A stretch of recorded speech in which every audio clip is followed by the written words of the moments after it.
சினிமாவில் நான் உச்சத்தில் இருந்தேன். அதே நேரத்தில் என்னை வந்து டிஎம் சீட்டில் உட்கார வச்சுன்னு சொல்றதுக்கு நீங்க என்ன உழைச்சிங்க, என்ன வேலை செஞ்சீங்க? ஸ்டாலினே வந்து போன் பண்ணி சொல்றாருன்னு சொல்லிட்டு இந்த வளர்ந்து கெட்ட இந்த மாடு வந்து இதை பேசிட்டு இருக்கு ஆதவர்ஜுனா. நீங்க வந்து ஊழலை பத்தி பேசுறதுக்கோ சாதியை பத்தி பேசுறதுக்கோ எதுக்குமே ஆதவர்ஜுனாவுக்கு வந்து அடிப்படை தகுதியே வந்து கிடையாது. ஆனா இவருக்கு சீட்டு கொடுத்துருக்காங்கன்னா முழுக்க முழுக்க சின்னம்மா ரெக்கமெண்டேஷன். ஓகே, திருஷா சசிகலா நினைச்சிட இல்ல இல்ல.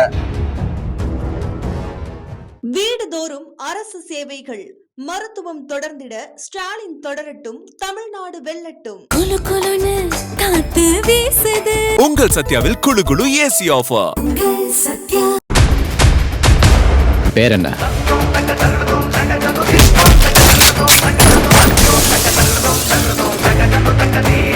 டயா பூஸ்டர் சுகரை கண்ட்ரோல் பண்ணும், உங்க ஆரோக்கியத்தை மீட்டு தரும். சர்க்கரையை கட்டுப்படுத்துறதுக்கான எளிமையான வழிமுறை, இயற்கையான வழிமுறை. அனைத்து மருந்து கடைகளிலும் கிடைக்கும்.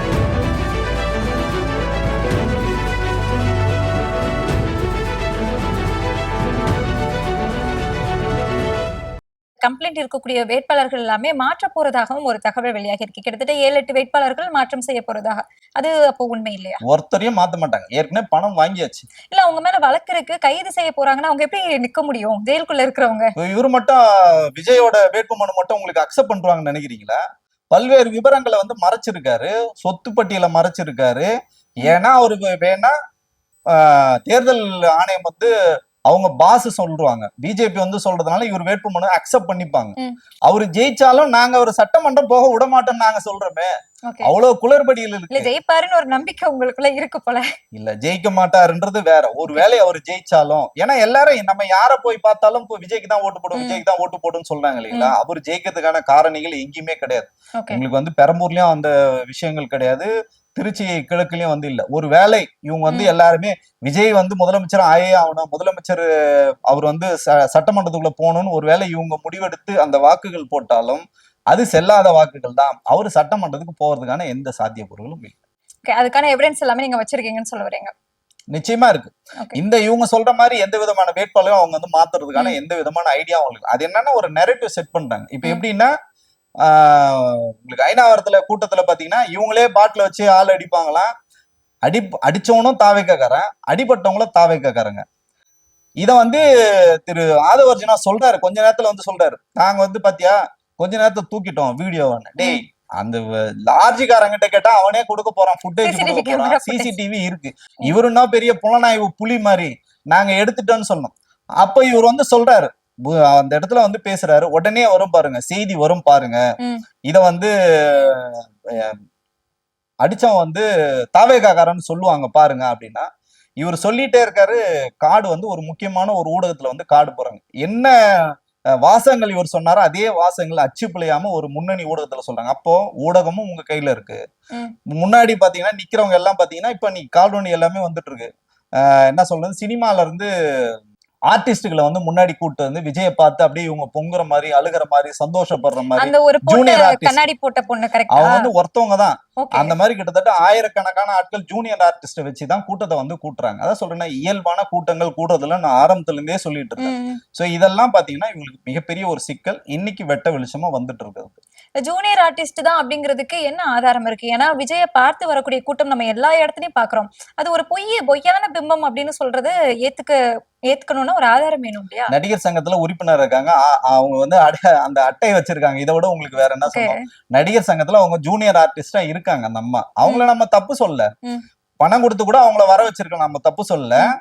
கெட்டப் மாத்தி வர வைக்கிறாங்க, அதுதான் நமக்கு வந்து ஒரே மாதிரி வர சொல்லுங்க, ஒன்னும் பிரச்சனை இல்லை. ஏங்க அவங்க ஒரு நடிகையா இருக்கிறாங்க, இல்ல வந்து ஆர்டிஸ்டா இருக்கட்டும், இல்ல நீங்க ஏதோ ஒண்ணு பண்ணுங்க, நமக்கு அது பிரச்சனை இல்லை. அங்க கண்ணாடி போட்டு இந்த இடத்துல கண்ணாடி போடாம இங்க ஒரு ஹேர் ஸ்டைல் அங்க ஒரு ஹேர் ஸ்டைல் மறு வச்சுட்டு மாத்துறதுன்றதெல்லாம் வந்து பாத்தீங்கன்னா நீங்க திமுகவை குறை சொல்றதுக்கு உங்களுக்கு என்ன தகுதி இருக்குன்னு கேட்க. கண்டிப்பா மாற்று வந்து சொல்லி வந்துட்டு பண்றது எல்லாமே அதே வேலைகளை தான், அவங்க வைக்கிற குற்றச்சாட்டுகளை தான் இவங்களும் அவங்க என்னன்னு பாத்தீங்கன்னா இங்க ஒரு கலவரத்தை வந்து கிரியேட் பண்ணும். விஜய் மேல ஒரு சிம்பத்தி கிரியேட் பண்ணும். விஜயோட இமேஜ் சுத்தமா சரிஞ்சு போச்சுங்க. சங்கீதா விஷயத்துக்கு அப்புறமா சங்கீதா விஷயமும் சரி, அதுக்கப்புறம் அவர் தொடர்ச்சியா வந்து திரிஷா வந்து பொதுவெளியில கூட்டு வந்ததா இருக்கட்டும், திருப்பியும் நான் அடங்க மாட்டேன்னு சொல்லிட்டு திருப்பி மும்பைக்கு 2 பேரும் கிளம்பி போனது. அப்ப என்னன்னா தனித்தனியா போனாங்க, அதுதான் வந்து சிக்கல். ம். ஒன்னா போல, தனித்தனியா ஒன்னா போனாங்க. ஆனா மும்பைல போய் ஒரே 2 கலர் பேரும் Dress போட்டு போயிட்டாங்க. ஆமா ஒரே மாதிரி, ஆனா வந்து ஒரே மாதிரி கோடு தான். அந்த ம். ட்ரெஸ் எல்லாம் வந்து மாத்தக்கூடாதுன்னு சொல்லிட்டு திரிஷா ரொம்ப ஸ்ட்ராங்கா சொல்லிட்டாங்க. சோ நான் என்ன ட்ரெஸ் போறேனோ அதே ட்ரெஸ்ல தான் நீ வந்து போகணும், ட்ரெஸ் எல்லாம் நீ மாத்தக்கூடாது. ம். சோ அங்க மும்பைல போய் இவங்க சுத்தினதெல்லாம் நிறைய வீடியோக்கள், நிறைய போட்டோஸ் எல்லாம் வந்துச்சு. இன்னும் அந்த சொத்து விவரங்களை வெளியிடும் போது குழந்தைங்களுக்கு வந்து அவர் வந்து கடன் கொடுத்தது, மனைவி கடன் கொடுத்ததுன்னு சொல்லுது. நாளுக்கு நாள் அவரோட இமேஜ் சரிஞ்சுக்கிட்டே இருந்தனால இதை தூக்கி நிறுத்தணும்னா இந்த மாதிரி சில்லறத்தனமான வேலைகள் சொல்லி கலவரங்களை பண்ணி பாஜக RSS எப்படி நாடு முழுக்க கலவரங்களை தூண்டுவாங்களோ அதே பேட்டர்ன், அதே பாணியை தான் ஆதவ அர்ஜுனா மாதிரி ஆட்களை வச்சு விஜய் வந்து முன்னெடுக்கிறார். இது ரொம்ப ஆபத்தான அரசியலா பாக்குறோம். இந்த ஆபத்தான அரசியல் ஒரு பக்கமா இருக்க, இவங்களுக்கு வந்து பாதுகாப்பு தரல அப்படின்னு சொல்லிட்டு ஒரு கம்ப்ளைண்ட்டுமே கொடுக்குறாங்க. கம்ப்ளைண்ட் கொடுக்கறது தேர்தல் ஆணையத்துக்கு கொடுத்தாங்க, அதுக்கப்புறமா நம்ம ஹோம் மினிஸ்ட்ரிக்கும் கொடுக்குறாங்க. அந்த கடிதமுமே வந்து செக்ரட்டரிக்கு கொடுத்துருக்காங்க. அந்த விஷயம் நீங்க பாத்துருந்துட்டீங்கன்னு நினைக்கிறீங்க, எப்படி இது? அதுதான் சொல்றேன், உங்களுக்கு அரசியல் வந்து தெரிஞ்சிருக்கணும். அரசியல் வந்து பாத்தீங்கன்னா மிகப்பெரிய ஒரு கடல். நீங்க அதுல வந்து குதிச்சு மூழ்கி முத்தெடுக்கணும்னா அந்த முத்தெடுக்கிறதுக்குள்ள இறந்து போனோம் தான் இங்க நிறைய. அதை வந்து சேவையா பண்ணி, ஏன் நம்ம சொல்றோம்னா ஐயா நல்லகண்ணோட நாங்க வந்து பயணப்பட்டோம். அவர் கடைசி வரைக்கும் ஒரு கவுன்சில் ஊடகம் இல்ல. இன்னைக்கு ஒரு நல்ல அரசியல்வாதிக்கு ஒரே ஒரு அடையாளம் இருந்த ஒரே ஒரு மனிதர் தான். அந்த மாதிரி பல பேரை நாங்க வந்து பார்த்திருக்கோம். ஐயா சகாயம் வச்சு நாங்க வந்து அமைப்பு கட்டியிருக்கோம். நிறைய வந்து ஜட்ஜஸோட வேலை பார்த்திருக்கோம். அவங்க எல்லாம் வந்து வேட்பாளரா களத்துல நிறுத்திருக்கோம். அப்ப பாத்தீங்கன்னா ஒரு மிகப்பெரிய ஒரு ஜட்ஜா இருப்பாரு, சுப்ரீம் கோர்ட் ஜட்ஜா இருப்பாரு, வந்து சென்னை உயர்நீதிமன்ற ஜட்ஜா இருப்பாரு. ஆனா களத்துல வரும்போது சாதாரண மனிதர் தான் அவரு. அப்படி எல்லாம் மக்கள் கிட்ட வேலை செஞ்சா கூட பாத்தீங்கன்னா அந்த மக்கள் வந்து அவங்களுக்கு வந்து அங்கீகரிக்கிறதே இல்லை. இவரு அந்த மாதிரி எதுவுமே பண்ணல. எதுவுமே பண்ணா சமூகத்துக்கு எந்த விதமான ஒரு கட்டொழுங்கோ ஒரு நல்லொழுக்கமோ தன்னோட ரசிகர்களுக்கு எதுவுமே சொல்லி கொடுக்காம இவரு சினிமால நான் உச்சத்துல இருந்தேன், அதே நேரத்துல என்ன வந்து சிஎம் சீட்ல உட்கார வச்சுன்னு சொல்றதுக்கு நீ என்ன உழைச்சிங்க, என்ன வேலை செஞ்சீங்க? இப்ப பாத்தீங்கன்னா 234 தொகுதிக்கு அவர் வந்து போறதே கிடையாது. நீங்க வந்து ஒரு இடத்துக்கு வந்து 5 மணிக்கு வரேன்னு சொல்லிட்டு 3:30 மணிக்கே போய் நிக்கிறீங்க. போலீஸ் உங்களுக்கு எப்படி பாதுகாப்பு கொடுப்பாங்க? குளத்தூருக்கு 1.5 மணி நேரம் முன்னாடியே அவர் போயிட்டாரு, எப்படி உங்களுக்கு பாதுகாப்பு கொடுக்காங்க? நீங்க வந்து 3000 பேருக்கு அனுமதி கேக்குறீங்க, அவங்க கொடுக்க முடியாதுன்னு சொல்லும் போது குறைஞ்சபட்சம் நாங்க ஒரு 2000 பேர் இல்ல 1000 பேர் நீங்க சொல்லலாம், 300 பேர் நீங்க அனுமதி கொடுத்துட்டு நீங்க 5000 பேரோட போய் நிக்கிறீங்க. உங்களுக்கு ரோட் ஷோக்கு அனுமதியே கிடையாது, ரோட் ஷோ வந்து பண்றீங்க. இதெல்லாம் யாரோட போலீஸ் யாரோட கட்டுப்பாடுல இருக்கு? இப்போ வந்து தேர்தல் ஆணையம் கட்டுப்பாடு. அந்த அடிப்படை அறிவு கூட இல்லாம திமுக எங்களை தடுக்குது, ஸ்டாலின் சார் எங்களை தடுக்கிறாரு. இந்த கண்ணாடி பாட்டில் அடிக்க சொல்லி ஸ்டாலினே போன் பண்ணி சொன்னாராம் அந்த குட்டி பசங்க கிட்ட. ஸ்டாலினே வந்து போன் பண்ணி சொல்றாருன்னு சொல்லிட்டு இந்த வளர்ந்து கெட்ட இந்த மாடு வந்து இதை பேசிட்டு இருக்கு ஆதவ அர்ஜுனா. சோ இதெல்லாம் வந்து உள்ளபடியே மக்கள் இன்னைக்கு பாத்துட்டு இருக்காங்க. ரொம்ப அருவருப்பான அரசியலை முன்னெடுக்கத்தான் நமக்கு வேதனை. நீங்க சொன்ன மாதிரி RSS அரசியலை தான் கையில எடுக்கிறாங்க அப்படிங்கிறது ஒரு பக்கமா இருந்தாலும், இந்த தேர்தல் முடிஞ்சதுக்கு அப்புறமா ஒருவேளை NDA வந்து ஆட்சி அமைக்கல அப்படின்னா நாங்க வந்து டிவிகேயோட கூட்டணி வைப்போம் அப்படின்னு வெளிப்படையாவே பாஜகவோட அமைச்சரே வந்து பேசியிருக்காங்க. அதுக்கு இப்போ வரைக்கும் தாவேகா தரப்புல இருந்து எதிர்ப்பு வரல. இப்ப இவங்களும் அதே திட்டம் தான் இருக்கிறாங்களா? இப்ப நான் தான் ரொம்ப உங்களுக்கு தெளிவா சொல்லிட்டேன், கட்சி ஆரம்பிக்க சொன்னதே பாஜக தான், பணம் கொடுத்தது பாஜக தான். விஜய் சொந்த பணத்தை எங்கேயுமே செலவு பண்ணல. மாநாடா இருக்கட்டும் எதுக்குமே விஜய் சொந்த பணத்தை செலவே பண்ணல. தாவேகாவோட ஆதரவாளர்கள், தொண்டர்கள், விஜயோட ரசிகர்கள் இவங்க கிட்ட தான் பணத்தை வந்து சுரண்டி கொள்ளையடிச்சு தான் அந்த மாநாடு வந்து நடத்திருக்காங்க. அதே மாதிரி கட்சியில யாரெல்லாம் உழைச்சாங்களோ அவங்களுக்கு வந்து பதவிகள் வந்து கொடுக்கல. இவங்க சொன்னாங்க இல்லைங்களா, சைக்கிள் ஓட்டினவங்க, போஸ்டர் ஓட்டினவங்க, பால் அபிஷேகம் பண்ணவங்களுக்கு தான் நாங்க வந்து பதவியும் கொடுப்போம், சீட்டும் கொடுப்போம், கட்சியில மாவட்ட செலவும் கொடுப்போம், சீட்டும் கொடுப்போம். அந்த மாதிரி யாருக்குமே வந்து கொடுக்கல. வெளியில இருந்து வந்தவங்க தான் எல்லாம் RSSல வந்தவங்க. அன்னைக்கே பாஜக காலையில இருக்காரு, மதியம் அவரு வந்து பாத்தீங்கன்னா தாவேகா கேண்டிடேட், அதிமுகல இருக்காரு கேண்டிடேட், அடுத்த நாள் தான் நீக்கமே செய்யறாங்க. ஆமா. அதே மாதிரி இன்ஃபுளுசர்ஸ் யாரெல்லாம் இன்ஃபுளுசர், ஒரு அம்மா வந்து பாவம் அது வந்து புற்றுநோயை வந்து கேன்சர் இது வந்து குணப்படுத்த முடியும் ஜோசியத்தின் மூலியமா அப்படின்னு சொல்றவங்க எல்லாம் நீங்க பணத்தை வாங்கிட்டு வந்து கொடுக்குறீங்க. கஞ்சா கேஸ்ல மாட்டிட்டு ஒருத்தன் வந்து ஜாமீன்ல வெளியில வந்திருக்கான். அவன் ஜாமீன்ல தான் இருக்கான், திருப்பி ஜெயிலுக்கு போயிடுவான். சாயந்தரமானா டெய்லி போயிட்டு போலீஸ் ஸ்டேஷன்ல வந்து அவன் வந்து சாட்சி கையெழுத்து போடணும். அவன் வந்து உங்களுக்கு கேண்டிடேட், ஓகேங்களா? ஒருத்தன் பாத்தீங்கன்னா RSSல வந்தான், சத்யகுமார்னு ஒருத்தன் பாத்தீங்கன்னா வழுக்கு மண்டையை வந்து நவீன் அம்பேத்கர்னு சொல்லிட்டு ஏத்தி விட்டாரு விஜய். அவன் பாத்தீங்கன்னா திருத்தணியில வந்து வேட்பாளர். அவன் முழுக்க முழுக்க RSSல, என்னோட ஃப்ரெண்டு தான் அவன், RSSல இருந்தவர். சோ இந்த மாதிரி ஆட்கள் எல்லாம் நீங்க வச்சுக்கிட்டு நான் வந்து திமுகவுக்கு வந்து மாற்று நான் தான், அதிமுகன்னு ஒண்ணு களத்துல கிடையவே கிடையாது, எனக்கெல்லாம் வாக்கு போடுங்கன்னு சொல்றது என்னன்னா, அதிமுக இங்க வலுவிழந்து போட்டது. நீங்க வந்து பாஜகவோட கூட்டணி வச்சதால அதிமுக இன்னைக்கு உள்ளபடியே வந்து இன்னைக்கு வீக் ஆயிட்டாங்க. அதனால எனக்கு வந்து வாக்களிங்கன்னு சொல்லி இந்த வாக்குகளை திரட்டி இந்த ஜெயிச்சாலும் அதிமுகவோ திமுகவோ நாளைக்கு ஆட்சி அமைக்க முடியல, தொங்கு சட்டசபை அமைக்குதுன்னா விஜய் வந்து 100% அதிமுகவுக்கு வந்து ஆதரவளிப்பார். அததான் அவங்க வந்து சொல்றாங்க. அதிமுகன்னு ஒரு கட்சி இல்லைங்க, பிஜேபி தான் இது. பிஜேபிக்கு விஜய் வேலை செய்கிறார். பிஜேபி தொங்கு சபை அமைஞ்சதுன்னா தமிழகத்துல விஜய் வந்து ஆதரவு கொடுப்பாருன்னா இதோட முக்கியம். இதை தான் நம்ம வந்து திருப்பி திருப்பி சொல்றோம். உங்களுக்கு பிடிக்குதோ பிடிக்கலையோ, திமுக மேல உங்களுக்கு வந்து வெறுப்பு இருந்தாலும் சரி, இல்ல திமுக வந்து உங்களுக்கு வந்து ஏதாவது 100% உங்களுக்கு செய்ய முடியல, ஒரு 90% உங்களுக்கு வந்து செஞ்சிருக்காங்க, இல்ல 80% செஞ்சிருக்காங்க, இன்னைக்கு நம்மளோட பொது எதிரியை வந்து வீழ்த்தணும்னா இன்னைக்கு ஒரே கட்சி தமிழ்நாட்டை காப்பாத்தணும்னா திமுக தான் சொல்லிட்டு இன்னைக்கு முதலமைச்சர் சொல்றாரு. அந்த மாதிரி சொல்லுங்களேன் பாப்போம். எடப்பாடியை சொல்லுங்களேன். நாங்க வந்து விஜய் எங்களுக்கு விஜய்க்கும் சம்பந்தமே இல்ல, எங்களுக்கு வாக்களிங்க, பாஜகவுக்கும் இதுக்கு எங்களுக்கு சம்பந்தம் இல்லை, நாங்க கூட்டணி ஆட்சி அமைக்கவே மாட்டோம், அதிமுக தான் ஆட்சி அமைக்கும்னு சொல்லுங்களேன். எடப்பாடி சொல்லவே மாட்டார். சோ இதுதான் வந்து இங்க மிகப்பெரிய ஒரு சிக்கலா பாக்குறோம். நீங்க சொன்ன மாதிரி களத்துல இல்ல, அதிமுக களத்துல இல்ல அப்படிங்கறது தாவேக ஆரம்பத்துல இருந்தே சொல்லிட்டு இருக்காங்க. இப்போ ஒரு சில கருத்து கணிப்புகளுமே திமுக தான் முதலிடம், அது வந்து எல்லா கருத்து கணிப்புகளும் சொல்லுது. 2வது இடத்துல வந்து அதுக்குதான் போட்டியே சொல்ல போனா விஜய் அவர்கள் வந்து 2வது இடத்துக்கு வர்றதுக்கு மக்கள் விரும்புறதா லோக்பால் கருத்து கணிப்பு கூட இப்ப வெளிவந்திருக்கு. சோ எப்படி பாக்குறீங்க? அதிமுக உண்மையாவே களத்துல இல்லாம போயிடுச்சா, இல்ல விஜய் வந்து வளர்ந்துகிட்டே வராரா? நாங்க கிட்டத்தட்ட 5 ஆண்டுகளா வந்து 5 எலெக்ஷன்ல நாங்க வந்து ஒர்க் பண்ணிட்டு இருக்கோம். இப்ப நீங்க சொன்ன சர்வேவும் நாங்க பண்ணியிருக்கோம், ஸ்ட்ராட்டஜி பண்ணியிருக்கோம். இந்த மாதிரி நிறைய வேலைகள் வந்து செய்யறோம். நிறைய அரசியல் கருத்தரங்கெல்லாம் வந்து நாங்க போய் கலந்துக்கிறோம். நிறைய அரசியல் தெரிந்தவர்களோட ஆளுமைகளோட நம்ம வந்து உரையாடுறோம். இதெல்லாம் வந்து பேசும்போது பெருவாரியா இந்த கருத்து கணிப்புகள் மேல எங்களுக்கு வந்து பொதுவாக எனக்கு வந்து நம்பிக்கை இல்லை. ஏன்னா நீங்க என்னதான் இருந்தாலும் அந்த லாஸ்ட் மூமெண்ட்ல தான் வந்து களம் வந்து என்னைக்குமே வந்து மாறும். நீங்க ஒரு நெரேட்டிவ் என்ன வேணாலும் நீங்க செட் பண்ணலாம், ஆனா அந்த கடைசி அந்த 2 நாட்கள்ல தான் அந்த களமே வந்து மாறும். அப்படி இருக்கும்போது நம்ம ஆரம்பத்துல இருந்தே நம்ம சொல்றோம் திமுக இங்க வலிமையா வந்து இருக்காங்க, மக்களுக்கான நிறைய வெல்ஃபேர் திட்டங்கள் வந்து செய்யுங்க. உள்ளபடியே அவங்க இன்னைக்கு அறிவிச்சிருக்க பல திட்டங்கள் மக்களுக்கு வந்து போய் சேர்ந்துருக்கு. அதனால திமுக மேல ஒரு நம்பிக்கை இருக்கு. நீங்க பெண்கள் கல்வியா இருக்கட்டும், இன்னைக்கு வந்து பெண்களுக்கு வந்து வேலை வாய்ப்பா இருக்கட்டும், மகளிருக்கு அவங்க கொடுத்த அந்த உரிமை தொகையா இருக்கட்டும், இந்த பஸ் பயணமா இருக்கட்டும், இதெல்லாம் வந்து இன்னைக்கு வந்து இந்தியா முழுக்க இது வந்து பிரதிபலிக்குது. இந்த தேர்தல் ஸ்டாலின் அவர்களோட தேர்தலுக்கு தான் இந்தியா முழுக்க எல்லாரும் வந்து கொஞ்சம் லைட்டா பட்டி டிங்கரிங் பார்த்து வந்து கொடுக்குறாங்களே கண்டி, இதுதான் நிஜமான ஒரு தேர்தல் அறிக்கை. இதுல இருந்து அவர் வந்து சொல்றாருன்னு வச்சுங்களேன், இப்ப நான் வந்து 8000 ரூபாய்க்கு ஒரு கூப்பன் கொடுக்குறேன்னா நம்புறாங்க அதை. அதே இப்போ வந்து எடப்பாடி அவர்கள் இதுல இருந்து 500 ரூபாய் எக்ஸ்ட்ரா வச்சு சொன்னாலும் விஜய் வந்து இலவசத்துக்கு எதிரானவன் அப்படின்லாம் பேசிட்டு இன்னைக்கு 2500 ரூபாய் நான் கொடுப்பேன். நீங்க யோசிச்சு பாருங்க, ஒரு சவரன் தங்கம் வந்து கொடுப்பேன், பட்டு புடவை கொடுப்பேன்னு சொல்ல. இன்னைக்கு தங்கத்தோட மார்க்கெட் என்னதான்? தங்கம் ஃபர்ஸ்ட் நம்ம எப்படி ஸ்டாக் வச்சிருப்போம் தெரியுமா? நீங்க தங்கம் வச்சிருக்கணும்னா நீங்க வந்து கரன்சி நீங்க வந்து அடிக்கிறீங்கன்னு வச்சுக்கலாம், அதுக்கு ஈக்குவலான தங்கம் இங்க வச்சிருக்கணும்.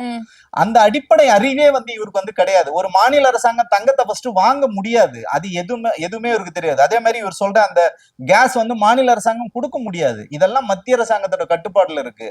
இது எதுவுமே தெரியாம சும்மா வாய்க்கு வந்தாலும் அடிச்சு விடுறதுக்கு காரணம் என்ன பாத்தீங்கன்னா ஒரே ஒரு இலக்கு மட்டும்தான், திமுக வீழ்த்தது மட்டும்தான் இவங்களோட இலக்கு.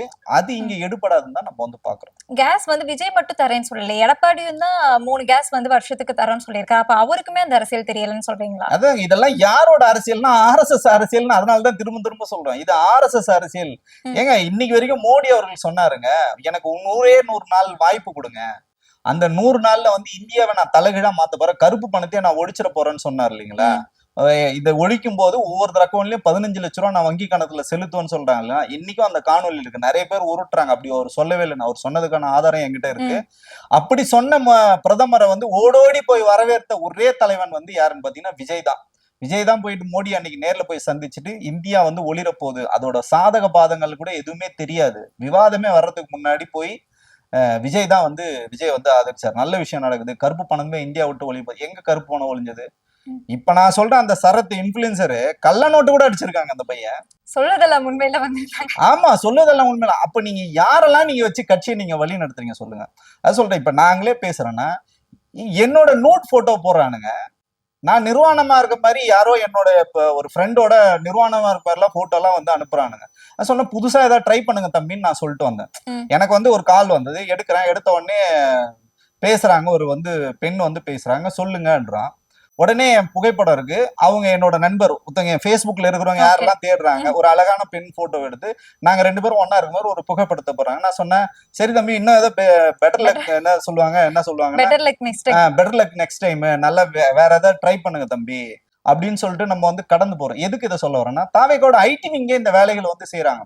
சோ இதுதான் இவங்களோட இயல்பா இருக்கு. நீங்க வந்து ஒரு டிக்கெட் தரேன்னு சொல்லிட்டு பெண் பிள்ளைகளோட வாழ்க்கை அளிக்கிறீங்க.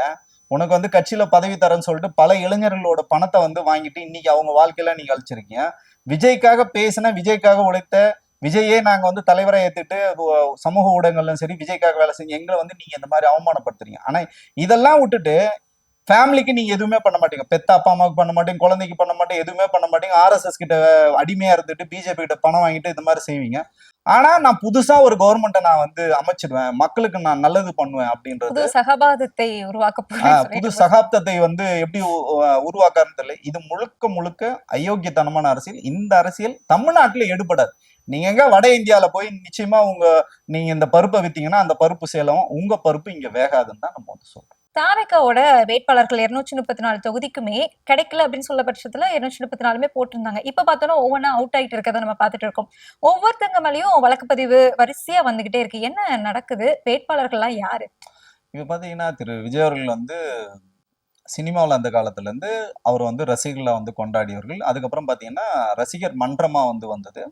அதுக்கப்புறம் பாத்தீங்கன்னா ஒரு ஸ்டேஜ்ல மக்கள் இயக்கமா வருது, மக்கள் இயக்கமா வந்து மாறுறாங்க. இவங்கெல்லாம் வந்து விஜய்க்காக நிறைய நலப்பணிகள் வந்து செஞ்சிருக்காங்க. வாரந்தோறும் பாத்தீங்கன்னா பெண்களுக்கு வந்து சானிட்டரி நாப்கின் கொடுக்கறது, விலையில்லா விருந்தகண்ட பேர்ல வந்து உணவு கொடுக்கறது, அதுக்கப்புறம் பாத்தீங்கன்னா பால் முட்டை திட்டம்னு சொல்லிட்டு இந்த மாதிரி வந்து கொடுக்கறது. இப்படி பலவேறு திட்டங்கள் செய்யும் போது அவங்க என்ன சொல்லுவாங்கன்னா, இவங்க தான் நாளைக்கு வந்து தலைவர் வந்து கட்சி ஆரம்பிச்சா இவங்க தான் நாளைக்கு மாவட்ட செயலாளர், ஃபர்ஸ்ட் மாவட்ட செயலாளர் இருப்பாங்க. அந்த மாவட்ட செயலெல்லாம் நிறைய ஆட்களை வந்து சேர்த்தாங்க. நிறைய கூட்டங்கள் வந்து போடும்போது என்ன சொன்னாங்க, இதுல யாரெல்லாம் நல்லா ஆக்டிவா வேலை செய்யறீங்களோ நீங்க தான் நாளைக்கு கட்சியில வேட்பாளர் அப்படின்னு சொல்லும் போதுதான் அப்ப கட்சி வந்து ஆரம்பிச்சாச்சு. வெளியில இருந்து யாராவது வருவாங்களே, அதுக்கு நீங்க என்ன பண்ணுவீங்க அப்படின்னு கேட்கும்போது தான் புஷி ஆனந்த் அவர்கள் வந்து சொன்னாங்க, விஜய் அவர்களும் சொன்னாங்க, யாரெல்லாம் தலைவருக்கு வந்து போஸ்டர் ஒட்டி பாலாபிஷேகம் பண்ணி இந்த மாதிரி இருக்காங்களோ அவங்களுக்கு மட்டும் தான் நாங்க சைக்கிள் ஓட்டின்னு இன்னும் எக்ஸ்ட்ரா ஒரு பிட்டு போட்டார். சைக்கிள் ஓட்டி அவங்களுக்கு தான் பதவிகள் கொடுப்போம், ஹெலிகாப்டர்ல வராங்க, கார்ல வராங்கன்றதுனால யாருக்கும் நாங்க பதவி கொடுக்க மாட்டோம்னு சொன்னாரு. அந்த மாதிரி வந்தவங்களுக்கு தான் பதவியே கொடுத்தாங்க மாநிலத்துல. ஆதவர்ஜுனா பாத்தீங்கன்னா, ஆதவர்ஜுனா யாருன்னு உங்களுக்கு சொல்றேன். ஆதவர்ஜுனா முதல் வேட்பாளரா உங்களுக்கு நான் அறிமுகப்படுத்துறேன். இந்த ஆதவர்ஜுனா யாருன்னு பாத்தீங்கன்னா ஒரு swimming pool coach. Swimming pool கோச்சா இருக்காரு. 15,000 ரூபாய் மாச சம்பளத்துல வேலை பார்த்துட்டு இருந்தாரு. எனக்கு தெரிஞ்சு ஆதவர்ஜுனா 15,000 ரூபாய் சம்பளம் வாங்கிட்டு ஸ்விம்மிங் பூல் கோச்சா இருந்தார். அங்க பாத்தீங்கன்னா ஒருத்தவங்க வராங்க, அவர்கிட்ட ஸ்டூடெண்ட், இவர் வந்து குரு, அவங்க வந்து ஸ்டூடெண்டா வராங்க. இவர் வந்து கோச்சு, அவங்க வந்து ஸ்டூடெண்ட் அப்படி வச்சுப்போம். அவங்க வந்து வராங்க. அவங்க வந்து பின்புலத்தை வந்து தெரியறாரு, இவங்க ஒரு பெரிய தொழிலதிபர் தான் சொல்றாங்க. அப்ப மார்டின் எல்லாம் அவங்க வந்து சொல்லல, ஒரு தொழிலதிபரோட பொண்ணு. ஏன்னா வர்றது அவங்க அந்த அப்படிதான் வருவாங்க, பெரிய கார்ல வருவாங்க, நிறைய வந்து பவுன்சரோட வந்து இறங்குவாங்க.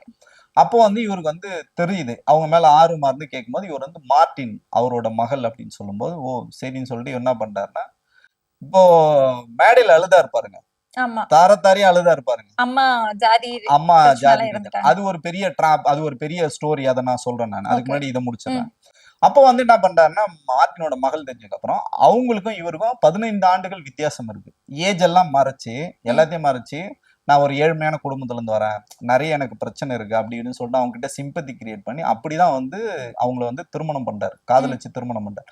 திருமணம் பண்ணி அந்த வீட்டுக்குள்ள போயிட்டு இல்லாத அமாவாசை கேரக்டர்லாம் அங்க வந்து செஞ்சு அந்த ஃபேமிலியை உடைச்சு அவங்க மனைவியோட இல்ல, அவர் மனைவியோட இல்ல, அவங்க வந்து மியூச்சுவல் அண்டர்ஸ்டாண்டிங்ல பிரிஞ்சுட்டாங்க. அப்ப இவருக்கு செட்டில்மெண்டா கொடுத்ததுதான் இப்ப வச்சுட்டு இந்த ஆட்டம் போடுற இந்த பணம்லாம். தங்கச்சிக்கே 40 கோடி கொடுத்தேன்னு சொல்லிட்டு கணக்கு கட்டுற பாத்தீங்களா? இந்த அதான் சொல்றேன், மாசம் 15,000 சம்பளம் வாங்கிட்டு இருந்தவரு திடீர்னு வந்து 1000 கோடிகளுக்கு அதிபதியா மாறுறது வந்து இந்த கதை தான். இப்படிதான் வந்தது. அதுக்கப்புறம் இவர் சொன்னார் இல்லைங்களா, ஒரு ஸ்டோரி சொன்னார்ல, தாரத்தாரியா கண்ணீர் விட்டு, எங்க அம்மா வந்து ஜாதி மாதிரி, அந்த மாதிரி கிடையவே கிடையாது, அது உலகமாக உருட்டு. நீங்க இன்னமும் சமூக வலைதளங்க போனா திலகவதி IPS அவர் வந்து இவரோட பெரியமா தான். அவங்க வந்து சொல்லியிருக்காங்க, ஒரு பொறுப்புள்ள ஒரு அதிகாரி, அவங்க வந்து பொய் சொல்ல மாட்டாங்க. ஒரே சாதியில தான் திருமணம் பண்ணி கொடுத்தாங்க, காதல் திருமணம் கிடையாது. ஆதவர்ஜுனோட அம்மா பண்ணது காதல் திருமணம் கிடையாது, ஒரே சாதியில அரேஞ்ச் மேரேஜ் தான் வந்து பண்ணிருக்காங்க. அவங்க வந்து ஒரு கிராமத்துல ஒரு எளிமையான ஒரு வாழ்க்கை வந்து வாழ்ந்திருக்காங்க. அவங்க வந்து மனதளவுல ஏதோ பாதிக்கப்பட்டிருக்காங்க, புருஷன் பொண்டாட்டிக்குள்ள பிரச்சனை இருக்கு, ஆனா அவர் வந்து நல்ல மனிதன் அவங்களே என்டாஸ் பண்றாங்க, திலகவதி IPS வந்து சொல்றாங்க. அவங்களுக்கு ஏதோ ஒரு பிரச்சனை, ஏதோ ஒரு டிப்ரெஷன்ல அவங்க வந்து பூச்சி மருந்து குடிச்சிட்டு இறந்து போறாங்க. இதுதான் வந்து உண்மையான அது ஏதோ மாமியாரோட பிரச்சனைனால பூச்சி மருந்து கொடுத்ததாகவும் அவங்க சொல்றாங்க. Okay. அவங்க ஃபேமிலிக்குள்ள ஏதோ இஷ்யூ இருக்கு. இவரு சொல்ற மாதிரி சாதி பிரச்சனை இல்லைன்னு சொல்லணும். அதுவும் இல்லாம ஆதவர்ஜுனாவோட ஜாதி வந்து ஆந்திராவுல ஒரு மிகப்பெரிய ரெட்டியார் ஆட்ட சமூகம். பரம்பரை. ஆமா, ரெட்டியார் சமூகம். அவங்க வந்து எல்லாருமே பாத்தீங்கன்னா ஆளுமையா தான் இருப்பாங்க. நம்ம ஊர்ல எப்படி நாடார் வந்து இருப்பாங்களோ அந்த மாதிரி அவங்க வந்து ஒரு ஆளுமையான ஒரு சமூகம் தான். அதே மாதிரி பொருளாதாரத்துல பின்தங்கியவெல்லாம் வந்து கிடையாது. இவர் Okay. சொல்றாருல, நான் சோத்துக்கே கஷ்டப்பட்டேன் அப்படிலாம் சொல்றாருல, நல்ல வெல் செட்டில்டு ஃபேமிலி அவங்க. அவங்க பாத்தீங்கன்னா ஒரு பண்ணை வீடு வச்சிருந்திருக்காங்க. பண்ணை வீடு வச்சு ஒரு விவசாய தோட்டத்துல வசதி வாய்ப்புகளோட இருந்திருக்காங்க. இவர் சொல்ற மாதிரி இந்த கதைலாம் வந்து இங்க எதுவுமே வந்து கிடையாது. ஸோ இப்படி இருந்த ஆதவர்ஜுனா அதுக்கப்புறம் பாத்தீங்கன்னா கொஞ்சம் படிச்சுட்டு ஐபேக் நிறுவனத்துல வேலைக்கு போறாரு. ஐபேக் நிறுவனத்துல வேலைக்கு போயிட்டு அங்க அந்த கதைலாம் நமக்கு தெரியும். முடிச்சிட்டு திமுக ஜெயிச்சிருது. உடனே போய் என்ன சொல்றாருன்னா, நான் உங்களுக்கு 100 கோடி ரூபா கொடுக்குறேன், எனக்கு எம்பி சீட் கொடுங்கன்னு சொல்லும்போது, நீ கட்சியில மெம்பர் கூட கிடையாது, நீ வந்த வேலை பார்த்தா முடிஞ்சிடுச்சு, நீ கிளம்பு தம்பின்றான். உடனே என்ன பண்றாரு, அந்த கால் புணர்ச்சி உடனே என்ன பண்றாருன்னா விசிகாக்கு போறாரு. விசிகால போயிட்டு தேசம் காப்போம் மாநாடுன்னு சொல்லிட்டு 10 கோடி ரூபா செலவு பண்ணி, அந்த காலத்திலேயே 10 கோடி ரூபா செலவு பண்ணி பிரம்மாண்டமான ஒரு மாநாடு வந்து போடுறாரு. சோ போட்டு அங்க இருந்து அப்படியே திருமாவோட மனசுல இடம் பிடிச்சி உடனே திமுக எதிரான நிறைய வேலைகள் செய்யறாரு. நம்ம வந்து ஆட்சி காரியத்துல பங்கு கேட்கணும், முதலமைச்சரா நீங்க ஆகணும் அப்படின்னும் போது இதெல்லாம் யார் சொல்லுவாங்க, இதெல்லாம் RSS ஓட அஜெண்டா மாதிரி இருக்குன்னு அவரு கொஞ்சம் சுதாரிச்சுக்கிட்டு சரி இடைநீக்கம் தான் பண்றேன்னு சொல்றாரு. இடைநீக்கம் பண்ணா நீங்க வந்து காத்துட்டு இருக்கணும், அதுதான் ஒரு நல்ல அரசியல்வாதிக்கான பக்குவம் பண்பு. அங்க இருக்கும் போதே விசிகால இருக்கும் போதே என்ன பண்றாருன்னா, அம்பேத்கர் புத்தக வெளியீடுன்னு சொல்லிட்டு விஜய கூப்பிடுறாரு. திரும்ப அண்ணியம் கூப்பிடும் போது அவருக்கு தெரியுது இது ஏதோ உள்குத்து இருக்கு அப்படின்னு சொல்லிட்டு தான் அவர் அங்க இருந்து நீங்கி அங்க போறாரு. தாவேகாக்கு வந்ததுக்கு அப்புறம் பாத்தீங்கன்னா இங்க நிறைய ஏற்கனவே வந்து மொடாமொழிக்கு பெரிய முதலைகள் எல்லாம் இருக்கு. அந்த முதலைகளை எப்படி டேக் ஓவர் பண்றது தெரியாம பணத்தை தண்ணியா வாரி செலவு பண்றாரு. ஏன்னா சொந்த உழைச்ச பணம் கிடையாது, வெளியில இருந்து கொள்ளை அடிச்சுட்டு வந்த பணம் தான், லாட்டரி பணம் தான். அதை வந்து செலவு பண்ணி விஜய் கிட்ட வந்து வராரு. அவரு தான் இன்னைக்கு வேட்பாளர். நீங்க வந்து ஊழலை பத்தி பேசுறதுக்கோ சாதியை பத்தி பேசுறதுக்கோ எதுக்குமே ஆதவர்ஜுனாவுக்கு வந்து அடிப்படை தகுதியே வந்து கிடையாது. முழுக்க முழுக்க பாத்தீங்கன்னா நீங்க வச்சிட்டு இருக்க அந்த வாய்ஸ் ஆஃப் காமன் நிறுவனம் நான் உள்பட எல்லாரையும் வந்து மிரட்டுறது, எங்களை வந்து தவறா சித்தரிக்கிறது, எங்களை வந்து ஆபாசமா எழுதுறது, பெண்களை ஆபாசமா எழுதுறது, அந்த கட்சியில இருக்க பெண்களே வந்து அந்த கட்சிக்கு எதிராக வெளியில வந்தாங்கன்னா அவங்கள வந்து அவதூறு பண்றது, நிறைய பேரை வந்து பணம் கொடுத்து இன்ஃபுளுசரா வந்து வர வைக்கிறது, இந்த மாதிரி கேவலமான வேலைகள் சொல்றதான் ஆதவர்ஜுனா. இது நம்பர் 1 முடிஞ்சதுங்களா, ஒரு வேட்பாளர். ரெண்டாவது வேட்பாளர் பாத்தீங்கன்னா உங்களுக்கு அறிமுகப்படுத்துவர் பாத்தீங்கன்னா IRS அருண்ராஜ். இந்த IRS அருண்ராஜ் எப்படி உள்ள வராரு பாத்தீங்கன்னா, இவர் வந்து பாத்தீங்கன்னா இன்கம் டாக்ஸ்ல இருக்காரு. IRS இவர் வந்து ஒரு பேசிக்கா வந்து ஒரு மருத்துவரும் கூட, MBBS படிச்ச ஒரு டாக்டர். அதுக்கப்புறம் IRS தேர்வு வந்து எழுதி IRS வந்து போறாரு. உள்ளபடியே மத்திய அரசாங்கத்துல மிகப்பெரிய ஒரு பொறுப்புல இருந்தவர். இவர் வந்து விஜய்க்கு வந்து ரைடு வந்தவர். விஜய்க்கு ரைடு வரும்போது என்ன பண்றாங்க, விஜய் அரெஸ்ட் பண்ணி கூட்டு வந்தவர். அரெஸ்ட் பண்ணி கூட்டு வந்தவரு இந்த பொருளாளர் வெங்கட்ராமன் இருக்காரு, அவரை பத்தி தனியா நம்ம சொல்றோம். ஆமா, 3வது கேண்டிடேட். அவர் வந்து மயிலாப்பூர் கேண்டிடேட். ஆனா இந்த கேண்டிடேட்டோட வந்து நட்பு ஆகி என்ன பண்றாங்கன்னா போட்டு கொடுக்குறாரு. நிறைய விஷயத்த வந்து இந்த வெங்கட்ராமன் தான் இவருக்கு வந்து சோர்ஸ் கொடுக்குறாரு. சார் இவ்வளவு கருப்பு பணத்தெல்லாம் எங்கால மறைச்சு வச்சிருக்காருன்னு அவர் சொல்லும் போது சோ அவங்க வந்து அப்பயே வந்து புடிச்சுக்கிறாங்க. ஏன்னா அவரு ஒரு பேசிக்கா ஒரு RSS காரர். சோ என்னைக்கு இருந்தாலும் விஜய் நமக்கு தேவைப்படாருன்னு ஒரு இன்ட் வைக்கும் போது, இப்ப நான் சொன்ன பாத்தீங்களா திரிஷா அண்ட் கோலாம் பேசும்போது அந்த கூட்டணியில இருந்த ஒரு ஆள் பாத்தீங்கன்னா இந்த RSS அருண்ராஜ். இவர் தான் பாத்தீங்கன்னா நேரடியா அண்ணாமலை எப்படி வந்து IPS பதவியை ரிசைன் பண்ணிட்டு பாஜக வந்தாரோ அந்த மாதிரி IRS பதவியை ரிசைன் பண்ணிட்டு வந்தவர் தான். ஊழலை வந்து ஒழிக்க போறேன், நீங்க எங்களுக்காக வந்து 1000 ரூபாய் தியாகம் பண்ணுங்கன்னு சொன்ன இந்த தர்மசீலர் தான் அவரோட தொகுதியில கொடுக்கறதுக்கு வந்து பூஸ்ட் பாட்டில் அதுக்கப்புறம் நிறைய பரிசு பொருள்கள், அண்டா, பணம் இதெல்லாம் கொடுத்து இன்னைக்கு வந்து தேர்தல் பரப்புரை அந்த குழுவை வந்து எல்லாத்தையும் வந்து பிடிச்சிருக்காங்க. அவர் மேல வழக்கு போட்டிருக்காங்க. 2வது ஆச்சுங்களா. 3வது பொருளாளர் வெங்கட்ராமன். இவர் யாருன்னு பாத்தீங்கன்னா ஒரு அக்கௌண்டன்ட். ஆனா இன்னைக்கு வரைக்கும் பாத்தீங்கன்னா அவர் ஆடிட்டர் சொல்லிட்டு இருக்காரு. அவர் தான் பாத்தீங்கன்னா அவரும் ஒரு பிராமணர். அவர் வந்து முக்கியமா பாத்தீங்கன்னா யாருக்கு வந்து ரிப்போர்ட்டிங்னா திரிஷாக்கு வந்து ரிப்போர்ட்டிங். இப்ப வந்து அவருக்கு வந்து சீட்டு கொடுத்ததே பாத்தீங்கன்னா மயிலாப்பூர்ல என்னோட நண்பர் தான் இங்க கலப்பணி செஞ்சுட்டு இருந்தார், அவருக்கு தான் கொடுத்துருக்கணும் சீட்டு. ஆனா இவருக்கு சீட்டு கொடுத்துருக்காங்கன்னா முழுக்க முழுக்க சின்னம்மா ரெக்கமெண்டேஷன். திரிஷா இல்ல திரிஷாவோட ரெக்கமெண்டேஷன்லாம் இவர் வந்திருக்கு. இவரோட வேலை என்னன்னு பாத்தீங்கன்னா விஜய போட்டு கொடுக்குதான் இவருக்கு வந்து முழு நேர வேலை. ஓகே. விஜய் கிட்டே வேலை வாங்குவாரு, வேலை பார்ப்பாரு, விஜய் கிட்டே சம்பளம் வாங்குவாரு. இந்த பிடிஆர் செல்வகுமார் அண்ணன் யாரோன்னு சொன்னாரு பாத்தீங்களா, அது இவர்தானா? அந்த அவரு அந்த யாரோ இவர் தான். நாளைக்கு படம் ரிலீஸ் நைட்டோட நைட்டா வந்து போட்டு விட்டானுங்க. ஏன்னா செல்வகுமார் அவர்கள் இவங்க எல்லாம் ஒன்னா இருந்தவங்க. சோ இவர் மட்டும் மேல போறாரு அப்படின்னு நான் அந்த காழ்ப்புணர்ச்சியில் வந்து போட்டு விட்டது. அந்த சிக்கல் இன்னைக்கு வரைக்கும் விஜய்க்கு இடியாப்ப சிக்கலா இருக்கிறதுக்கு காரணம் வெங்கட்ராமன் தான்.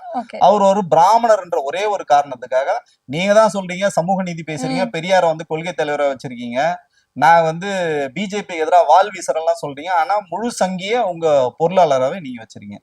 3 கேண்டிடேட் வச்சுங்களா. 4வது கேண்டிடேட் யாருன்னு பாத்தீங்கன்னா நம்ம நண்பர் ராஜ்மோகன். ராஜ்மோகன் எழும்பூர் தனி தொகுதி. ஆமா, எழும்பூர் தனி தொகுதி. அவர் என்னன்னு பாத்தீங்கன்னா திமுக வந்து வந்து புகழ்ந்து புகழ்ந்து புகழ்ந்து புகழ்ந்து எல்லா மேடைகள்லாம் பேசிட்டு இருந்ததுதான். அவர் வந்து ஒரு ரஜினி ரசிகர். அவர் வந்து விஜய் ரசிகர்லாம் கிடையாது, அவர் வந்து ஒரு ரஜினி ரசிகர். அதெல்லாம் பாத்தீங்கன்னா எல்லா என்ன சொல்றதுன்னா பட்டிமன்ற மேடைகள்ல வந்து பேசிட்டு இருந்த ஒரு பேச்சாளர், ஒரு இன்ஃபுளுசர். அவர் ஏதாவது கடை திறப்பு பண்ணணுமா 50,000 கேட்பாரு, ஏதாவது வெளிநாட்டுல போய் பேசணுமா 5 லட்சம் கேட்பாரு. இப்படி வந்து வாங்கிட்டு இருந்த ஒரு நண்பரு பேசுறதுக்கே ஆள் இல்லைன்னும் போது இரவோடு இரவா கடத்திட்டு வந்தாங்க அவரை. இரவோடு இரவா கடத்திட்டு தாவேக்காக இரவோடு இரவா வந்து கடத்திட்டு வந்து அவருக்கு வந்து கொள்கை பரப்பு, கொள்கை இல்லாத ஒரு கட்சி, அந்த கொள்கையை பரப்பத்துக்கு ஒரு கொள்கை பரப்பு செயலாளர் அவர் தான் ராஜ்மோகன். அவர் வந்து இன்னைக்கு எழும்பூர் வந்து இப்ப இவங்க எல்லாம் கிட்டத்தட்ட நாம சொல்லும் போது நல்லவங்க மாதிரியே இருக்கும் இல்லைங்களா. சோ நம்ம இன்னொரு பக்கமும் இருக்கு, பட்டுக்கோட்டை தாவேக்கா வந்து வேட்பாளரா வந்து போட்டிருக்காங்க. அவர் பேர் வந்து மதன். அவர் என்னன்னு பாத்தீங்கன்னா அவரும் விஜய் கட்சி எல்லாம் எதுலுமே வந்து கிடையாது, வெளியில இருந்து வந்தவர் தான். அவருக்கு வந்து கட்சியில வந்து உடனே பொறுப்பு விடுறாங்க. அவர் மேல பாலியல் வழக்கு இருக்கு, பாலியல் குற்றச்சாட்டு இருக்கு. பாலியல் குற்றவாளிக்கு அவர் ஆதரவா இருக்காரு. எப்படின்னா தாவேக்கால பட்டுக்கோட்டையில இருக்க தாவேக்கா பெண்களை நிறைய பேர் பாலியல் சீண்டல் பண்றாங்க. கட்சியில இருக்கிறவங்களே அவங்க வந்து ஒன்றிய பொறுப்புல அந்த மாதிரி இருக்கிறவங்க வந்து தப்பு பண்ணும்போது மாவட்ட செயலாளர்கிட்ட எடுத்துட்டு போகும்போது அவங்களெல்லாம் வந்து அரவணைக்கிறாரு. நீ தொடர்ச்சியா பண்ணு, ஒன்னும் பிரச்சனை இல்லை, என்ன கொஞ்சம் கவனிச்சுக்க, என்ன கொஞ்சம் கவனிச்சுக்கன்னு சொல்லிட்டு அப்பட்டமான அயோக்கியத்தனம் பண்ண இவர் தான். இது ஏன்னா பல பேர் வந்து விஜய்க்கே புகார் கடிதம் வந்து எழுதினாங்க, புஷியானந்துக்கு புகார் கடிதம் எழுதினாங்க. அந்த புகார் கடிதம் வாங்கிட்டு அவர் ரொம்ப நல்லவர்னு சீட்டு கொடுத்தாங்க. அவர் தான் பாத்தீங்கன்னா பட்டுக்கோட்டை மதன். இந்த விஷயம் விஜய்க்கு தெரிஞ்சுமே சீட்டு கொடுத்திருக்காங்க. ஆமா, ஏன்னா பணம் கொடுத்துட்டாங்க. பணம் வாங்கிட்டா இவங்க வந்து பாத்தீங்கன்னா அதுக்கு ரொம்ப நேர்மையா இருப்பாங்க. பிஜேபி கிட்ட பணம் வாங்கிட்டாங்க, பிஜேபிக்கு நேர்மையா இருக்காங்க. வேட்பாளர் கிட்ட பணம் வாங்கிட்டாங்க, அவங்களுக்கு எல்லாம் நீங்க என்னதான் நீங்க கழுவி ஊத்துங்க, என்ன குற்ற பின்னு இருங்க, சாயந்தரமான போயிட்டு நீ என்ன ஜாமீன்ல வந்து கையெழுத்து போறியா, கஞ்சா கேஸ்ல தானே வந்த, கொலை கேஸ்ல வந்தவனுக்கே நாங்க வந்து இங்க சீட்டு கொடுத்துருக்கோம், அதெல்லாம் ஒன்னும் பிரச்சனை இல்லை, அதோட இது கம்மி தான் சொல்லிட்டு அவருக்கு வந்து சீட்டு கொலைகேஸ் வந்து அடுத்த லிஸ்ட் வராங்களா? ஆமா, அடுத்த லிஸ்ட் வராங்க. அதுக்கப்புறம் பாத்தீங்கன்னா இன்னொரு வேட்பாளர், நான் வந்து பக்கா ஜாதி வெறியன், நான் வந்து எதையும் வந்து பார்க்க மாட்டேன், எனக்கு சாதி தான் முக்கியம் அப்படின்னு சொன்ன ஜெகநாத் மிஸ்ரான்னா நீங்க எங்க இருப்பீங்க, வட இந்தியால தான் இருப்பீங்கல்ல, அப்ப அந்த மாதிரி ஒரு மிஸ்ரா இங்க இருக்காரு. அவரு பக்கா வந்து கம்பம் தொகுதி வேட்பாளர். அந்த சாதி வெறியருக்கு தான் வந்து சீட்டு கொடுத்துருக்காங்க. சோ அவரு தான் வந்திருக்காங்க. அதுவும் வந்து அந்த கம்பம் அலுவலகத்தையே முற்றுகையிட்டு பெண்கள் வந்து அடிச்சு நொறுக்கிட்டாங்க அந்த அலுவலகத்தை. ஆனாலும் அவரு நீங்க சொல்ற மாதிரி மாத்திர லிஸ்ட்ல எல்லாம் அவர் பேர் வந்து கிடையவே கிடையாது. அதுக்கடுத்து பாத்தீங்கன்னா பெண்களை ரொம்ப தரக்குறைவா பேசி எடுத்த உடனே தாய்மொழியில தான் ஒருத்தர் ஆரம்பிப்பாரு. தாவேக்காவினர் எல்லாருமே அப்படித்தானே பேசுறாங்க. அதுல ரொம்ப எல்லாருக்கும் வந்து உச்சாணியில் இருக்கிற பாத்தீங்கன்னா லெப்ட் பாண்டி. சோ அவர் வந்து பாத்தீங்கன்னா இப்ப கூட சமீபத்துல சாட்டை துரைமுருகனை வந்து உரிமையில பேசி அடிதடியில வந்து ஈடுபட்ட ஒரு நபர். அவர் மேல பல கொலை முயற்சி வழக்குகள் வந்து இருக்கு. அவரு தான் பாத்தீங்கன்னா உங்களுக்கு வந்து ஒரு வேட்பாளர். அதுக்கு அடுத்து பாத்தீங்கன்னா அந்த ஜோதிடம் மூலியமா புகழடைந்த ஒரு இன்ஃபுளுசர், அந்த ஆமா கனிமொழி.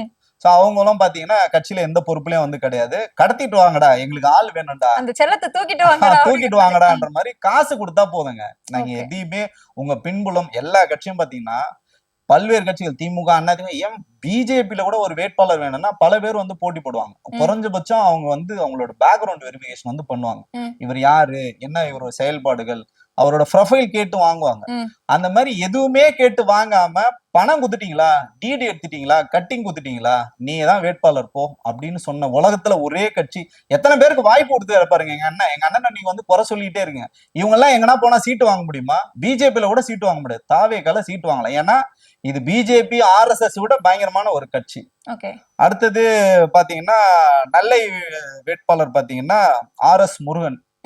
அவர் பாத்தீங்கன்னா வரி ஏய்ப்புல வந்து சிக்கினவர், வரி கட்டாம வரி ஏய்ப்புல சித்தனா. அவர் மேல இன்னும் நிறைய வழக்குகள்லாம் இருக்கு. வழக்குகள் வந்து பனிஷ் பண்ணிருக்காங்க. இன்னும் நிறைய வழக்குகள் வந்து அவருக்கு வந்து நிலுவையில் இருக்கு. அடுத்தது நம்ம பிரபலமான ஒருத்தர் ஆர்கே நகர் வேட்பாளர், நீங்க சொல்லவே வேணாம், நம்ம மரிய வில்சன். அவர் மேல ஏற்கனவே பாத்தீங்கன்னா கொலை முயற்சி வழக்குகள் இருக்கு. அவங்க சொந்த சகோதரியை வீட்டுக்குள்ள போய் கொலை பண்ணிடுவோம்னு மிரட்டினதெல்லாம் நீங்க காணொலிகள் வந்து வலைத்தளங்கள் பரவிட்டு இருக்கு. அதே மாதிரி அவரோட கல்லூரி வளாகத்துல அந்த பெரிய அந்த ஆட்சி இடிஞ்சு விழுந்துல ஒரு 12 வடமாநில தோழர்கள் இறந்து போனது அரசாங்கமே கோர்ட்டே சொல்லியிருக்கு இவங்களுக்கு வந்து இழப்பீடு கொடுங்கன்னு. இன்னைக்கு வரைக்கும் இழப்பீடு கொடுக்காம அரசாங்கத்தையும் ஏமாத்திட்டு இருக்க உத்தமர் தான் பாத்தீங்கன்னா இவரு. அதே மாதிரி இப்ப லேட்டஸ்டா ஒரு உருட்டு பண்ணார். தாவேக்கால வந்ததுக்கு அப்புறம் இறந்து போன கரூர்ல இறந்து போனவங்க நான் இன்சூரன்ஸ் கொடுக்குறேன் 5000 ரூபாய். அந்த 5000 ரூபாய் பணம் இன்னைக்கு வரைக்கும் ₹1 கொடுக்கல, இன்சூரன்ஸும் கொடுக்கல. அந்த மாதிரி ஒரு உத்தமர் தான் அவரு மரிய வில்சன். அப்புறம் மேட்டூர் தாவேக்கா வேட்பாளர் பாத்தீங்கன்னா செல்வம். அவர் மேல வந்து பாத்தீங்கன்னா பல்வேறு குற்றச்சாட்டுகள் இருக்கு. அந்த கிராமமே சேர்ந்து வந்து ஒருத்தருக்கு வந்து ஆர்த்தி எடுக்க தானே பாத்திருப்பீங்க.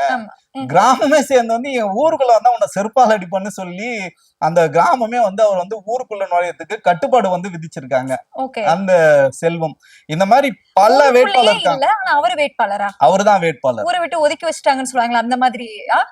எங்க ஊருக்குள்ள நீ வராத, என் ஊரே நாசமா போயிட நீ வந்தான்னு சொல்லிட்டு அந்த ஊர் மக்கள் எல்லாம் சேர்ந்து வந்து அவர் வந்து தடுக்கிறாங்க. ஏன் தடுக்கிறாங்க அப்படின்னு ஒரு விஷயம் இருக்கு. அவர் வந்து பாலியல் வழக்குல இருந்து, கட்சிக்காரங்கிட்ட பணம் வாங்குறதுல இருந்து, விஜய்க்கு வந்து போட்டோ எடுக்கிறேன்னு சொன்னதுல இருந்து, இப்படி பல பேர் கட்சிக்காரங்களுக்கு வந்து பொறுப்பு போறேன்னு சொல்லிட்டு பணம் வாங்கி ஏமாத்தணும். இதே மாதிரி இந்த பொதுமக்களை யாரு திரட்டி விடுறாங்க? தாவேகா மகளிர் அணி தான் திரட்டி வராங்க. திரட்டி வந்து இவரை ஊருக்குள்ளே விடாதீங்க அப்படின்னு சொல்றாங்க. அதுக்கப்புறம் திருத்தணி வேட்பாளர் பிரபலமான ஒரு விஜயே சொன்ன வந்து நவீன் அம்பேத்கர். அவரு RSSல 20 வருஷமா வேலை பார்த்தாரு. அவர் பாத்தீங்கன்னா நான் அம்பேத்கர் ஆகணும்னு சொல்லிட்டு கிட்டத்தட்ட ஒரு 7-8 டிகிரி வந்து படிப்பு வந்து பின்னாடி வந்து போட்டிருப்பார். ஆனா அதுக்கெல்லாம் சுத்தமான தகுதி இல்லாத ஒரு நபர். ஏன்னா எந்த தரவுகளும் தெரியாது, எதுவுமே வந்து தெரியாத ஒரு தற்கூரி தான் அவரு. சோ அவரு வந்து அங்க வேட்பாளர் இருக்காரு. நேரடியா RSSல யாருக்கிட்ட வேணாலும் அவர் வந்து பேசணும். மோகன் பகவத் கிட்ட பேசுற அளவுக்கு இன்ஃபுளுன்ஸான ஒரு ஆளு. சோ அவர் வேட்பாளர். கவுண்டம்பாளையத்தினோட வேட்பாளர் வந்து ஒரு பெண் ஆளுமை, ஒரு மிக பிரபலமான ஒரு இன்ஸ்டாகிராம் இன்ஃபுளுன்ஸ் சொல்லிக்கிறாங்க. பட் எனக்கு தெரியவே இல்லை. சோ இவங்க வந்து தூக்கிட்டு வாங்கடா அந்த செல்லத்தன்னு சொல்லிட்டு தூக்கிட்டு வந்து இன்னைக்கு வேட்பாளர் அறிவிச்சிருக்காங்க. இந்த அம்மா யாரான்னு சொல்லிட்டு நம்ம பார்த்தீங்களா, சமூக வலைதளங்கள் போல நிறைய காணொலிகள் வந்து அவங்க வந்து போட்டிருக்காங்க. புற்றுநோய் வந்தா அதை வந்து ஜோசியத்தின் மூலியமாக குணப்படுத்த முடியும்னு சொல்றாங்க. எனக்கு தூக்கி வாரி போட்டுச்சு. என்னடா அது, நம்ம வந்து இங்க கேன்சர் ஹாஸ்பிட்டல் இருக்கு, இங்க எவ்வளவு லட்சம் ரூபாய் செலவு பண்றோம், அவங்களுக்கு வந்து கீமோதெரபி கொடுக்குறோம், இதெல்லாம் பண்றோம், பேசாம ஒரு 500 ரூபாய் எடுத்துட்டு போயிட்டு நம்ம வந்து ஜோசியம் பார்த்திருக்கலாம் போல அப்படின்னு நிறைய பேர் நினைக்கிறாங்க. லாஜிக்கே இல்லாம இருக்கு. ஜோசியம் பார்த்தா எப்படி புற்றுநோய்? நீங்க லாஜிக் வந்து பார்க்கவே கூடாது. ஏன்னா தாவே கலவத்திற்கு சீட்டு கொடுக்குறாங்கன்னா அவங்க வந்து எவ்வளவு பெரிய ஆளா இருப்பாங்க. நீங்க அதெல்லாம் லாஜிக்கே வந்து பார்க்க கூடாது. அதை தாண்டி இந்த அம்மா வந்து அது மட்டும் தான் உருட்டான்னு பார்த்தா சரி ஏதோ எளிய மக்கள் ஜோசியம் பார்ப்பாங்க அப்படின்னு பாத்தீங்கன்னா லட்சக்கணக்கில் தான் ஃபீஸ் வாங்கியிருக்காங்க. மினிமம் ஃபீஸ் 10,000 ரூபாய், கன்சல்டேஷன் ஃபீஸ் அவங்க கிட்ட 10,000 ரூபாய். புற்றுநோயை குணப்படுத்துறதுனா சும்மாவா? புற்றுநோய் குணப்படுத்துறதுனா சும்மா நீங்க அடிச்சுதானே விடுறீங்க. அதுக்கு என்ன புற்றுநோய், நீங்க எல்லா நோயும் வந்து சொல்லலாம்ல. அந்த மாதிரி இது வந்து ஊடகங்கள்லயே அந்த அம்மா வந்து பேசியிருக்காங்க ஒண்ணு. அதே மாதிரி பாத்தீங்கன்னா இவங்க வந்து PhD முனைவர் பட்டம் வாங்கணும்னு சொல்றாங்க. அந்த பல்கலைக்கழகம் உலகத்திலே இல்லைன்னு சொல்றாங்க. அப்படி ஒரு பல்கலைக்கழகம் சொல்றாங்க. அந்த பல்கலைக்கழகம் உலகத்துல எங்கேயுமே அப்பனா போர்ஜரியா வந்து PhD வந்து இவங்க வந்து சர்டிபிகேட் வந்து பிரிண்ட் பண்ணி எடுத்து வந்திருக்காங்க. அது எந்த பிரஸ்ன்னு தேடிட்டு இருக்காங்க. அந்த பிரஸ் மேல வந்து பல்கலைக்கழகத்தை தேடுவோன்னு பார்த்தா பிரஸ் தேடிட்டு பல்கலைக்கழகத்தை தேடினா அது கிடைக்கல. அப்படி இல்லவே இல்ல. அப்ப இவங்க பிரிண்ட் அடிச்சிருக்காங்கல்ல. இல்ல என்ன பல்கலைக்கழகம் அது பேர்? அவங்க ஒரு பேர் சொல்றாங்க. அந்த பேர் தெரியல. அது அவங்க மேல வழக்கு இருக்கு. சோ அதுதான் வந்து அந்த பிரஸ் தான் இப்ப தேடிட்டு இருக்காங்க வழக்கு போறது. சோ இதெல்லாம் தான் வேட்பாளரா இருக்காங்க. அதுக்கு அடுத்தது நம்ம RSS வேட்பாளர் சத்யகுமார் திருத்தணி வேட்பாளர் இருக்கார். அவர் முழுக்க RSS ஓட செயல்பாட்டாளர் தான். அம்பேத்கர் மாதிரியே நவீன் அம்பேத்கர் இவர் சொன்னதுனால என்னவோ தெரியல, அவர் வந்து என்ன சொல்றாருன்னா அபத்தமாக ரொம்ப அருவருக்கத்தக்க வகையில் பாத்தீங்கன்னா அம்பேத்கரை வந்து விஜய் கட்சி ஆரம்பிச்சதுக்கு விஜய் வந்து கொள்கை தலைவரா ஆரம்பிச்சதுக்கு அப்புறம் தான் சொன்னதுக்கு அப்புறம் தான் உலகத்துக்கே தெரிஞ்சது சொன்ன ஒரு 1ஆம் நம்பர் அயோக்கியம். சோ இவர் வந்து திருத்தணி வேட்பாளர். இப்படி பல வேட்பாளர் அவங்களோட பின்புலங்கள்லாம் நம்ம வந்து கேட்கும் போது உள்ளபடியே நம்மளுக்கு வந்து கதி கலங்குது. இவங்க தான் நாளைக்கு களத்துல போய் மக்களுக்காக சேவை செய்ய போறாங்க. நாளைக்கு இவங்க எல்லாம் ஒருவேளை MLA-க்களாக தேர்ந்தெடுக்கப்பட்டா இந்த நாட்டோட நிலைமை என்ன, இந்த நாட்டுல இருக்க பெண்களோட நிலைமை என்ன அப்படின்னு நினைக்கிறது உள்ளபடியே நமக்கு வந்து அதிர்ச்சி அளிக்குது. மக்கள் தான் இதை வந்து புரிஞ்சுக்கணும். இல்ல அதுவுமே இப்போ வேட்பாளர்கள் சொன்னீங்க. சொன்னதுல ஒரே ஒரு பெண் வேட்பாளர்கள் தான் இந்த குற்ற பின்னணியிலே இருக்கிறதா நீங்க சொல்லிட்டு இருக்கீங்க. ஆனா நமக்கு கவர்மெண்டே வந்துட்டு 33% இடஒதுக்கீடு கொடுத்திருக்கும் போது ஒரு 10% கூட இவர் கொடுக்கலையே. பாதி இடையாளர் கூட நான் போடுவேன், ஆண் பாதி பெண் பாதி அப்படின்னு சொன்னவரு இத செயல்படுத்தாம இருக்கிறத எப்படி பாக்குறீங்க? இல்ல பணம் கொடுத்தவங்களுக்கு கொடுத்துருக்காங்க. பணம் வந்து கொடுக்குற அவங்களுக்கு அந்த என்ன சொல்றதுன்னா அந்த கெப்பாசிட்டி அவங்களுக்கு இல்லையான்னு நமக்கு தெரியல. கொடுத்துருக்காங்க. இன்னும் நிறைய பெண்களுக்கு வந்து வாய்ப்புகள் வந்து கொடுத்துருக்காங்க. ஆனா அவங்க எல்லாம் யாரு காசு கொடுத்தாங்க அவங்களுக்காக கொடுத்துருக்காங்க. அவங்க மேல நிறைய குற்றச்சாட்டுகள் வந்து இருக்கு. இப்படிதான் பல்வேறு வேட்பாளர் இருக்காங்க. எனக்கு என்ன ஒரே ஒரு வருத்தம்னா, ஏன்பா இத்தனை பேருக்கு சீட்டு கொடுத்தீங்க, என் தம்பி லயலாமணி என்ன தப்பு பண்ணா? அதான் திருச்சி கிழக்கு இருக்குல்ல, தோத்துட்டாருன்னா அங்க அவரை நிக்க வைக்க ஓ போறாங்க. இப்படி ஒண்ணு இருக்கா? அப்படியும் வரலாம்ல. ஓ அப்படியும் இப்படி வரலாம். சொல்லுவாங்களா, சரி இப்படி பரவாயில்ல. வரியா அப்படின்னு அந்த மாதிரி. சரி பரவாயில்ல. ஏதோ நல்லது நடந்தா சரி. ஓகே. என்னன்னா இப்ப நம்ம எலெக்ஷனை பொறுத்த வரைக்கும் என்னன்னா இப்போ ஒரு ஆரவாரமா ஒரு அரசியல் வந்து இன்னைக்கு அடிக்கிற வெயில்ல வந்து ரொம்ப ஆக்ரோஷமா இருக்கும்போது இந்த மாதிரி வேட்பாளர்கள் போட்டு இந்த மக்கள் வந்து எதிர்ப்பு ஊடகங்கள் வந்து அவங்கள பத்தி பேசுறது, இப்ப நம்மளும் வந்து இதை சொல்ல வேண்டிய கடமை இருக்கு. வெகுஜன மக்களுக்கு நம்ம வந்து சொல்ல வேண்டிய கடமை இருக்கு. இதை வந்து அரசியலாக இவங்க வந்து களமாடணும்.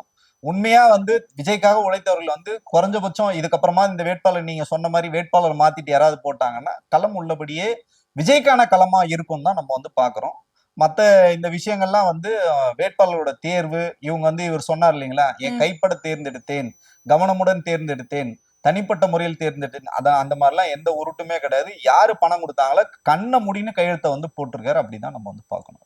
கண்டிப்பா சார். நிறைய ஒரு பெரிய லிஸ்டே வந்து பகிர்ந்துகிட்டேங்க. ரொம்ப நன்றி சார். நன்றி.